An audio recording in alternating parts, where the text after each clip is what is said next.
Усім привіт! Для тих добрих людей, хто бачить мене вперше, я представлюсь. Мене звати Олександр Степаненко. Я родом з України, місто Харків. Вже 2,5 роки я живу та працюю в Туреччині, місто Мерсін. 15 січня 2024 року вже рівно 2 роки, як я працюю в одній з найбільших будівельних компаній міста Мерсін, компанії Ülkem Yapı. За весь час свого існування наша компанія збудувала більш ніж 40 житлових комплексів з багатоповерхових будинків. Та в цей момент одночасно будує ще 30 нових проєктів у регіоні Мерсін. Що стосується самого міста Мерсін, то воно розташовано у південно-східній частині Туреччини на узбережжі Середземного моря. Це велике курортне місто з населенням біля 2 мільйонів осіб. Про саме місто Мерсін я розповім більш детально у своїх наступних відео.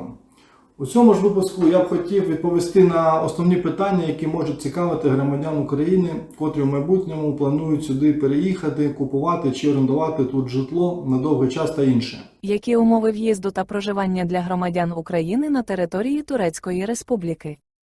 Відповідаю. До Туреччини українцям віза не потрібна. За правилами безвізового режиму українці мають право перебувати в Туреччині 90 днів протягом 6 місяців.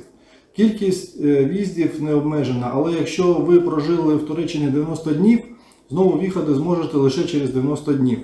Якщо ви хочете залишитись у Туреччині більш ніж на 90 днів без виїзду з країни, то для громадян України зараз діють окремі особливі умови.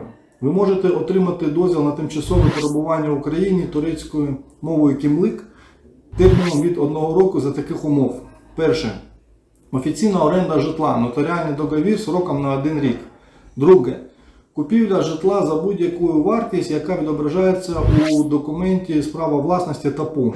Тут додатково є ще інші варіанти для довготривалого перебування на території Турецької Республіки, такі як навчання, гостьове перебування та інше. Але у цьому відео ми не будемо зупинятися на цьому докладно. Тут я також ще окремо хотів би зазначити той момент, що такі умови дійсні тільки для громадян України.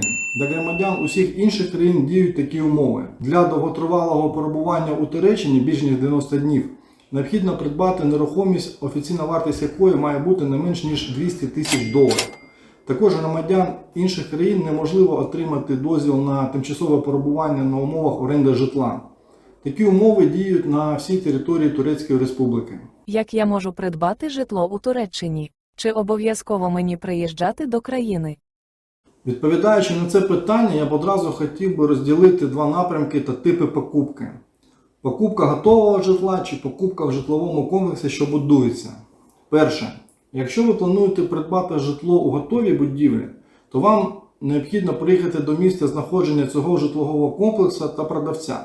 Тому що вам буде треба особисто підписати усі папери у кадастровому управлінні того району, в котрому знаходиться ваш об'єкт нерухомості. Друге. Якщо ви купуєте житло на етапі будівництва та у будівельній компанії діють умови розстрочки оплати, так як, наприклад, у нашої будівельної компанії, то для укладення угоди вам не обов'язково треба приїжджати до Туреччини. Все можна зробити дистанційно. Та вже коли прийде час для отримання державних документів на власність, після повної оплати за житло та отримання відповідного документа забудовником, вам буде необхідно приїхати до Туреччини. Тут є ще один важливий момент.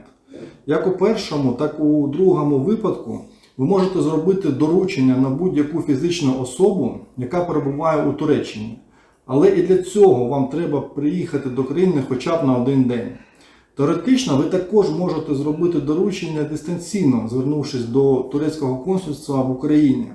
Але на практиці за весь час моєї роботи тут, у реальності це ще нікому не вдавалося зробити по тим чи іншим обставинам. Можливо, особисто ви захочете спробувати і вам це вдасться. Або ви вже таке робили, напишіть мені про це у коментарях під цим відео, бо мені дуже цікаво, якщо у когось вже є такий досвід. Все, на цьому будемо завершувати. Я сподіваюся, що інформація у цьому відео була для вас цікавою та корисною. У своїх наступних відео я буду більш детально розкривати ці та інші питання, які стосуються купівлі житла та взагалі життя в Туреччині. Все, до нових зустрічей, нехай щастить!